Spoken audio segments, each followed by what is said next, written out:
Hello, everyone. Welcome to Conversations with the Real Estate Redhead. Today we have Cynthia Greer on, and she's going to talk to us about how money works. She works with Primerica, and she is going to school us on all things financing and investing and paying off debt, and I'm just so excited to have her on. So thank you so much. Thank you, Callie. Yeah. I'm so fortunate to be asked to be on here today. Yeah. Because I think that if people understand how money works, Mm-hmm. our money can work as hard as we work for it if it's been put into the right place. Yes, absolutely. So, yeah, I'm very excited about that. Yeah, Thank you for inviting me. Yeah, of course. I nerd out with stuff like this, and like I was telling you, like I could literally just listen to you talk about this. So y'all buckle up because she's gonna blow y'all's mind a little bit. So let's get started a little bit and just tell us about you. Tell us about Primerica.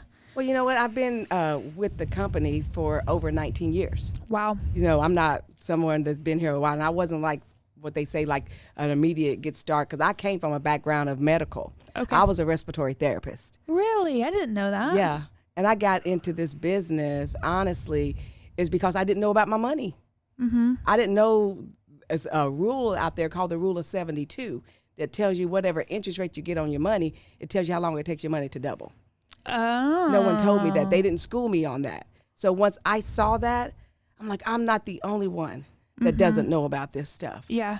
So I wanted to get knowledgeable, not just for myself, Right. but to help other people. Yeah, absolutely. That is awesome. That is so cool. So tell us about Primerica. What is the company Primerica? Y'all have so many different aspects to y'all. Yeah, we are a financial, I guess I would say a financial powerhouse, if I could. You know, we've been listed on Forbes magazine as one of the most trustworthy financial companies in America. Mm-hmm. This year we was listed as the best in finance. Wow. 2022 already. So that's what we bring to the table. We are listed as one of the best employers for women in the financial arena. You know, these are some of the props that was given, but we are a financial company, and our whole goal is to take a Wall Street to Main Street. Wow, that's awesome. You know, go to where the Main Street people are living and trying to make their money grow farther. Yeah. That's what we get to do. Yeah. So tell us about that. Let's dive in. Tell us if somebody is like, oh my gosh, I need to do that. How would they make their money work for them? You know, it's depending on where we could say investing. Yeah. Because you can save your money, or you can invest your money. Right? If we save our money, we go to our typical places that we go, you know, the financial places, our banks, our credit unions, right? And we can set up different type of savings or different CDs or whatever. What kind of return do we get on that? Yeah. What is your interest rate? Yeah. 0.5? Maybe, right? Yeah. In a good season, right? So we're thinking that we're getting ahead because I give my story, $200 a month my husband and I were putting into our savings. Mm-hmm. And why do we still not have anything saved? It was so easily accessible that we would go pull it out so quickly. You know how many conversations I have with my friends? It's like, oh yeah, look at us go. We've got money in our savings. Like we feel so like responsible. And then the next thing we know, something happens. We need new tires or we need this or that. And then all of our money that we've worked so hard for, it's like, it feels like we're just always putting money into it and then always having a reason to take it out. So that's why we believe that you should have, actually 3 accounts. Mm-hmm. You need to have an emergency fund for those tires, right? Yeah. For the air conditioner, whatever, or ding in your windshield, that deductible. You need to have that account set up, and we think you need, 3 to 6 months of your expenses in there. Okay. But most people say that's a lot. Start out with get 1,000. Mm-hmm. Then let that grow. But then you need a secondary savings account. That's for things like, hey, I want to put a down payment on my car so my interest rate won't be. I want to put a down payment for a house when I get ready to do that. But the final one is your retirement, that long term. Okay. You don't want to have to go pull from your long term for an emergency. Exactly. So that's why you need the 3 funds. And a lot of people will just set up their long term. And I'm like, hey, let's pull a little bit back from there because we got longer time and make sure that we get an emergency fund set up. Yeah. And pulling it away from your savings, your regular savings account, it just allows us not to use it for pizza night. Yeah, or that's an emergency, right? New pair of shoes, that's an emergency, exactly. Right? Oh, well, I budgeted, this much money for restaurants, but I really want to go out this week. Yeah. So that's an emergency. So now I'm pulling from my emergency fund. Exactly. Because it's accessible right on the spur. But if it's set somewhere else to where I have to like call in or have it transferred or do this. It's not as easy, and we figured out a different way. You got to call in. What is that? If your money's not at the bank, yeah, you have to like reach out to your representative, or you have to get online and do a transfer and ACH back to your bank account. And pull it out. So it's a process. So if I got to wait 2 days to get that pizza, do I really pizza anymore? Right. So I figured out another way. Oh my gosh. So tell us, what is that? I'm not following. What's that? So what are we've got these 3 accounts. Okay. We've got this retirement account. Right. You're talking about this retirement account for that's like a IRA account? Okay. Right. So your retirement account, there's 2 different types of accounts that you can set up as an individual, right? We have our 401ks on our jobs, right? And companies will match, but a lot of times we don't necessarily maybe not have that, but you can set up your own individual retirement account, and that's called an IRA. Okay. But there's 2 types of IRAs out there. Mm-hmm. In the industry, you can have a traditional IRA. If I need a tax break now, I'm going to go to traditional IRA. Gotcha. But if I'm thinking, hey, in the future, I really don't want to have to pay taxes on my retirement. Right. Then you could go with something called a Roth IRA, which after it's been established, you don't get to take a tax break while you're putting it in. But when you pull it out or withdraw it in retirement, 100% tax free. Really? Yeah. 100% tax free. That's a big deal. If you have $500,000 in that account and you want to take 20 grand out, you just can take 20 grand out. You can take 20 grand out. It's not added to your income. What? You've already paid the taxes on it, so all the gains is tax free. So you pay taxes on it whenever it goes in. Yes. So instead of you putting like $50 a month into it, you're putting like a teensy bit less. Well, no, you're putting $50 in it, but that's not really the amount. Right, but you've already paid taxes. When the money hits your bank account, it's already been taxed by the government. Got it. So it's not being taxed on the way in. Okay, it's already been taxed. So now you're putting your $50 in, and now it's growing. Cool, gotcha, Mm-hmm. Gotcha. So what else do people do? So you said that you can set up your own IRA. Do you recommend that people do that separately from their employer? Absolutely. Because see, there's 3 different, we call it a 3-legged stool. Like you're on a 3-legged stool. If you have 3 legs, it stands pretty stable, right? Yeah. But if you take one of those legs out, it gets weak, it's wobbly, and you're subject to fall. Yeah. See, the 3-legged stool back years ago, they would say Social Security is one of the legs. It's gonna be an income that you're gonna get in retirement. Yeah. But then they also say company pensions. And those don't exist anymore. Exactly. And so then the other one is your personal savings. Okay. So if company pensions are not there, but 401ks are, right? Yeah. So you have to make sure that you're putting money into those accounts with the company. Right. But if you have extra money, and most of us do, we have an extra $50, maybe an extra $100 that can go into another private IRA. Yeah. And it could be potentially a Roth, and that money over there could be tax-free. Okay. Because your company retirement is still going to be taxed. Yeah. And if Social Security is going to be there, who knows? Exactly. They're saying it's not going to be there. Some people say it is. We don't know. So why are we going to plan on and count on something that we're not sure if it's even going to be there? Yep, exactly. I'm not going to plan on something. I'm saying it's not going to be there. Yeah. And I'm going to plan on creating my own. And if it is there, that's gravy, right? Exactly. It's even better. It's even better. Icing on the cake. Yeah, exactly. Mm-hmm. So kind of go back to what we were talking about with the whole savings thing, and it just feels like it's like impossible to get ahead. What kind of savings account would you recommend that you could start that would be one that, if you needed to take money out, you could, but it's not necessarily ideal? What would that, like, it's not necessarily like the easiest to access, like on mine right now, I could pull up my app on my phone and transfer from any of my accounts to my savings or vice versa. And it's super accessible. Yes. What would you recommend for somebody who wanted to try and create a little bit of a barrier between that? Then, you would want to look at something like a money market just with an outside investment firm, with an investment firm. Like I do that. It's what we do for clients. Yeah. It just pulls that money and make it not as easily accessible. Yeah. And a lot of times they can do that transfer, but it doesn't like immediately transfer, you know. Yeah. So you have to process that. You have to go pull those monies out and make that transfer. Is it taxed at transfer? It just it's not taxed at transfer. Okay. Because usually those accounts, money market accounts, emergency funds, are not set up to where they're tax free. Okay. They're not tax deferred. Okay. So you're going to pay taxes just like you were doing on your savings account. Okay. So gotcha. the beauty of it, it just allows it to grow more. Right. Because it's not as accessible. Right. Okay. Yeah. Okay. So those accounts are different from savings because they're investment accounts. Like they just have like a higher rate of return on the percentage. You have a potential. So it just depends on the money market. It's pretty much standard, just like any other money market. It's better than the savings account. Yeah. Money markets are better than savings, right? Yeah. But the beauty of it, I could go to my bank and set up a money market. Yes, Yeah. you can. It's still too accessible.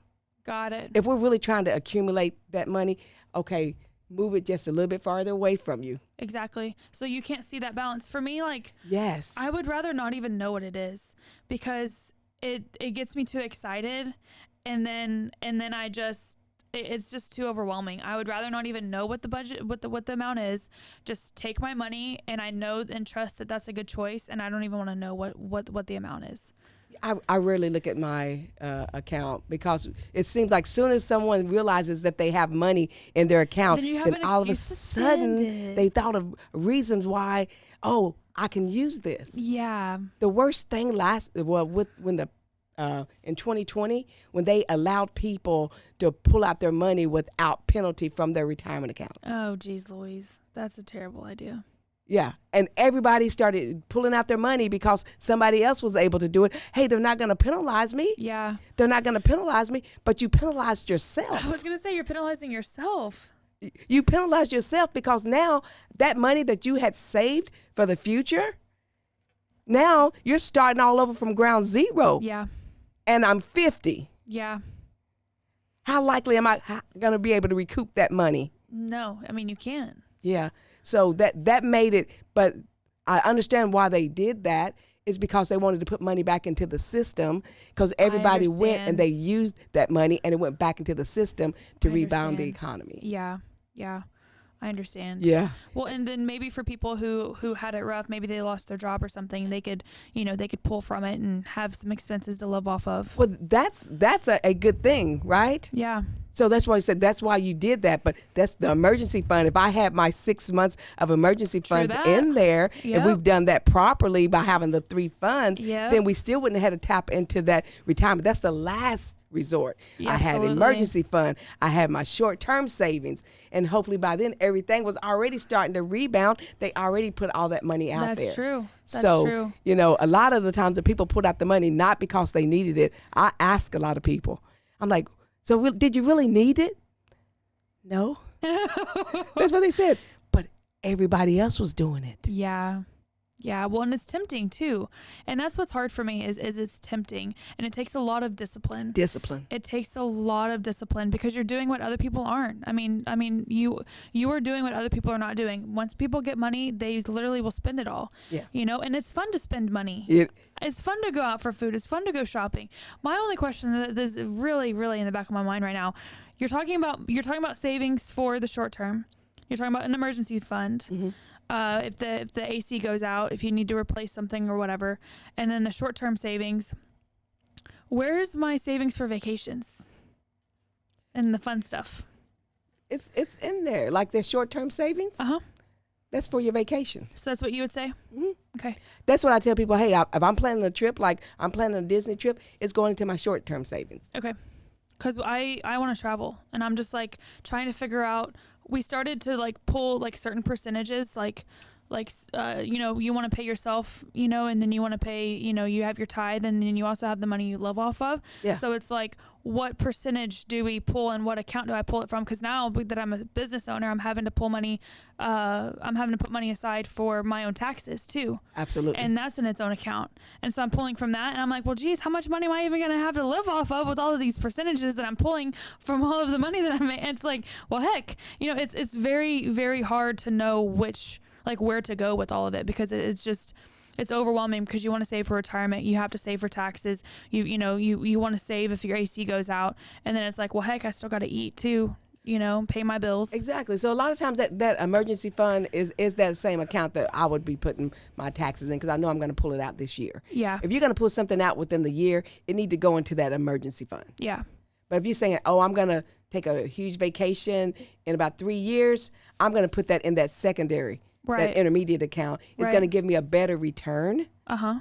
And because I'm not pulling it out right now, it's going to be allowed to grow more. So what's manageable then? What do you think is manageable for how much you should have in your emergency fund? Should you put money in your emergency fund every month, or should you calm down on that once it gets to a certain amount?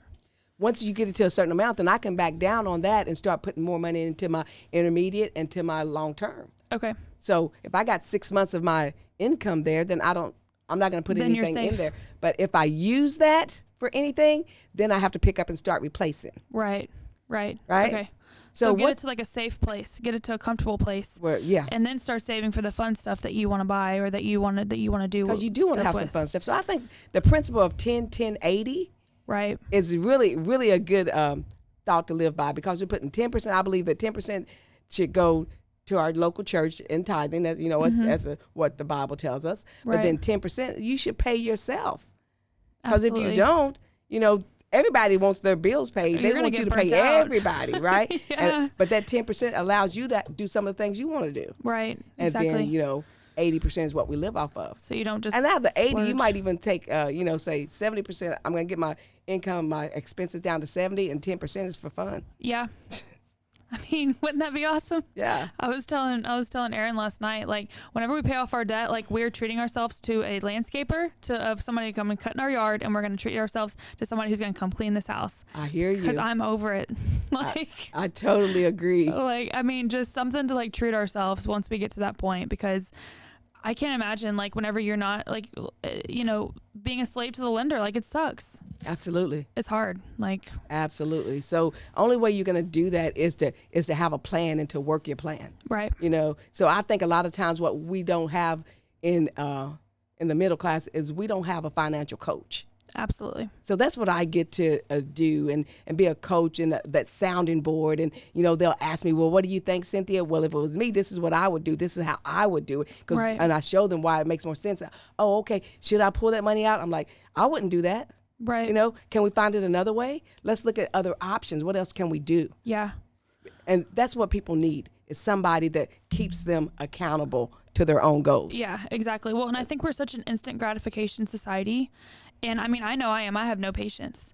You mean, like, what do you mean I don't already have, whatever number I want in my savings? What do you mean I haven't already paid this and that off? Like, it just feels like every month that goes by, it's just like, it's another opportunity. Are you going to stick to the plan, or are you going to go out and buy something that you may or may not need? The hardest thing is the discipline to stick to the plan. Yeah. They said that, I think it's the Atomic Habits, the book. It says you don't rise to the level of your goals, you fall to the level of your systems. Right? Yeah. So your systems that you put in place for you to win, and that's where I'm putting this money in every single month, no matter what. Right.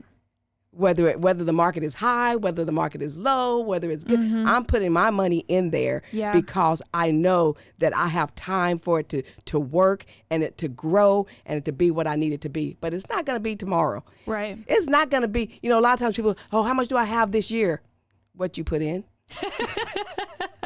Oh, you mean my investment account hasn't already gained like a few $1,000s? No, what you put in. It honestly takes anywhere from 5 to 10 years for you to really start seeing that compound interest start to really start turning the money over. It's kind of like a little snowball up on the top of the hill. Okay. And you start out small, but then all of a sudden, as it goes down, it picks up more momentum and it's picking up more snow. And then all of a sudden, we have an avalanche. Yeah. But you have an avalanche of money. That's awesome. But it starts very small. Yeah. It doesn't pick up very much as time goes on. Right. So the thing that most people have in their favor, someone like you, you're younger, it's time on your side. Right.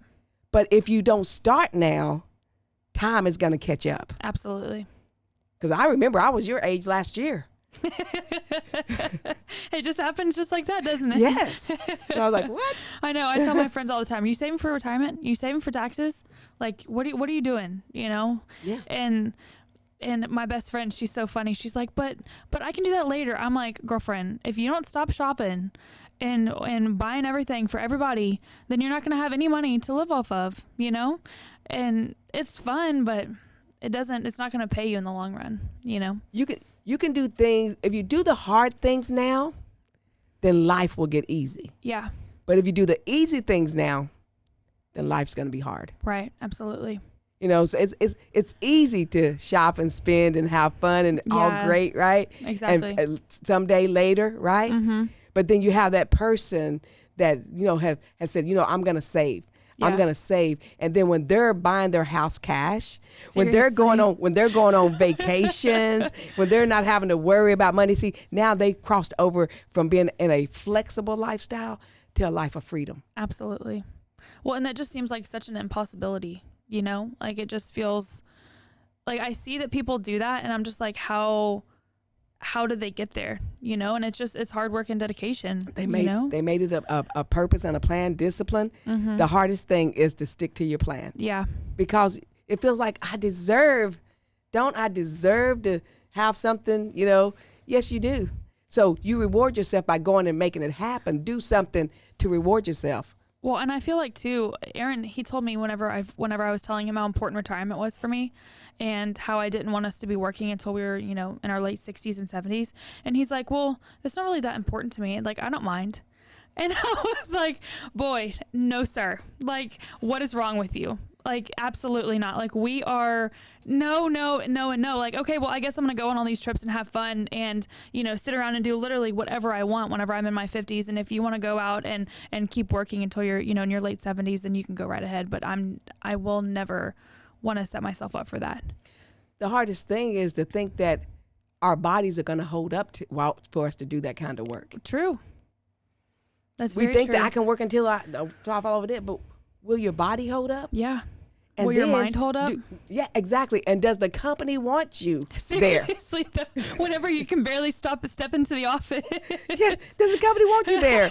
You know, you're more of an expense to them if you're on a company dime. The insurances, everything is higher because you're so older, and right? So they don't want you. And you've been around longer, your efficiency is like minimal. Yes. Oh, that's so funny. So they're not gonna keep you on. Yeah. You may think you're gonna stay forever. Right. But do they think that? That's so true. So if we don't plan on not being there, it's going to come and we're not going to be ready. Man, that's so good. I have so many good takeaways right now. I'm so encouraged. I just want to pick up the phone and call him and be like, guess what I learned? Planning out your future. People will plan. We're going to plan our vacation. We'll plan a birthday party. We plan everything, right. But we don't plan out our lives. Right, exactly. And when you don't plan, you plan to fail. Yeah, that's true. So we want to make sure that we're planning. We're not failing to plan. And I think so too. Like, another point I wanted to make, like, I feel like everyone feels like people that have a lot or people that are wealthy just so grew up like that and just happen to be like that. Like, there are, and I know that people like that do exist, obviously, but for the vast majority of people, that's not the case. Like, hard work and dedication, like, things don't just fall into your lap just because you exist. You know, you have to work hard for them. You have to work hard. All the self-made millionaires, the successful people, they've all had a desire to have that. So they went to work and they went through all kinds of obstacles and they went through so many different no's and doors shut in their faces. Absolutely. And what they decided to do was push on through because they had a dream. Yeah. They had a dream that even though this door closed, I'm going to keep on knocking. I'm going to keep pushing. I'm going to keep pushing. Mm-hmm. What, Edison 1,000 times failed on the light bulb? Right. He said, I didn't fail 1,000 times. I just found 1,000 times it didn't work. Yeah. It wasn't failure. So nice. Failure's not final until you quit. Yeah. If you keep on working, you will succeed. We have a saying that everyone that deserves a turn will get a turn if they don't step out of turn. Oh, wow. That's awesome. If you deserve a turn, you're going to get that turn as long as you don't quit. Exactly. Because if you quit, you done stepped out of turn, right? Yeah. Then someone moves in your spot. That's true. But if you deserve a turn, you keep your place in line and you go on and get your turn. That's awesome. Your turn is coming. but it's going to cost hard work, sweat equity, right? Yeah. But it's worth it. That's awesome. It's worth it to have that landscaper, right? It's going to be worth it to have that housekeeper. Yes. That's what you're working for. You have those goals and dreams. Right. And you put the systems in place to make it happen. Yeah, that's awesome. Wow, Cynthia, thank you. Mm-hmm. That's so good. Well, I mean, obviously we see what you do every day to make the world a better place. You've just enlightened the heck out of me. But there's one thing I always finish with is what you do every day to make the world a better place. What I do is I try to make sure that that I love on people. You know, that my dad would always tell me, if you love people, they'll love you back. Yeah. And my mom would say, you know, Cynthia, if you really want to have joy in your life, she said, you got to keep Jesus first, J. Others second. Wow. And then yourself. Wow. So that's when you have joy. So I always want to think, what can I do for somebody else? Yeah. And I don't want to put my desires ahead of someone else, above my clients, above my friends, above anybody else. What do they need? Because I feel like that if I help someone else get what they need, that God is going to help me get what I need. Absolutely. Well, and it brightens your own attitude and your own spirit whenever you can, you know, put others above yourself. Oh yeah. It absolutely does. And other people say, no, I should be first. Yeah. Yeah, but the Bible said the first shall be last, last shall be first. So if you put them first, then eventually he's going to take you to that place. Yeah. Yeah, that's and good. I feel like pushing up people is the only way to go. Absolutely. A lot of times people say, oh, you're on my team. Well, I say, I'm pushing you up. Yeah. I want to see you succeed. Yeah. When you want to see other people to succeed as much as you, then you're in a good place to make the world a better place. Absolutely. But if it's just about you, it can't just be just about you. Right. Like they say, me and my four and no more. You know, I don't care nothing about nobody else. See, no. It's got to be, how do I help you get to where I'm at? Absolutely. And if you're better than me, hey, and you go beyond me, that's great. Exactly. I like to say, I'm the millionaire maker. That's right? awesome. I like to take young people and show them how to get started investing early enough and say, whatever you do, don't ever touch this. When you get your own 401ks, you let this continue to be here. And that is going to help you be a stone cold millionaire by the time you get to retirement. That's so nice. That is awesome. Just That's going so to cool. work. You That's know? so cool. Well, if people want to pick your brain, if they have questions for you, you know, they want to find out more about, you know, how you can help them, how do they reach out to you? They can just call me, you know. Okay. My phone number is 361-877-3512. Awesome. They can email me if they want to. It's like ymb4503@gmail.com. Okay. And Cynthia Greer on Facebook. Cool. They can message me. Awesome. Right? Awesome. Well, I'll put all of this in the show notes for you guys. If you guys want to reach out to Cynthia, if you have any additional questions for her, if you ever have any questions for me, you know, you can always reach out to me too. So thank y'all for tuning in, and I hope y'all learned something today.